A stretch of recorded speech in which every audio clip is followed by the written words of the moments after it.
Hi வணக்கம். எல்லாம் கேட்டிருந்தீங்க பிள்ளைங்க தான் கிடச்சிருச்சு, அப்புறம் இன்னும் என்ன கேஸுன்னு. பிள்ளைங்க கிடச்சிட்டாங்க, பிள்ளைங்க நல்லபடியாக கிடச்சிட்டாங்க. ஆனால் ஒரு தலை பட்சமாக மதம் மாற்றப்பட்ட அவங்க அப்பா மதம் மாற்றப்பட்டாரு, பிள்ளைங்களை மதம் மாற்றினாங்க.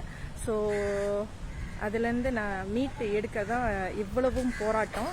ஸோ ஒவ்வொரு தடவையும் ஒரு ஒரு கேஸ் அப்பீல் பண்ணாங்க. அந்த கேஸில் வந்து ரொம்ப சென்சிட்டிவாக இருந்துச்சு. அதாவது என்னையே மஸ்ஜித்க்கு கூட்டு போயிட்டு அவங்க அல்குரான் சொல்லி கொடுக்கறதா சொன்னாங்க எனக்கு.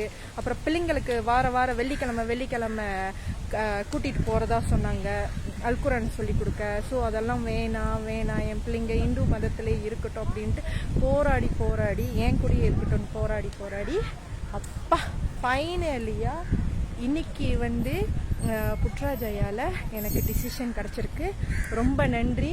கொஞ்சம் இல்லை நஞ்சம் இல்லை. டிவோர்ஸ்லேருந்து இப்போ வரைக்கும் பார்த்தா நான் 7 இயர்ஸ் வந்து ரொம்ப போராடிட்டேன். இப்போதான் முடியுது.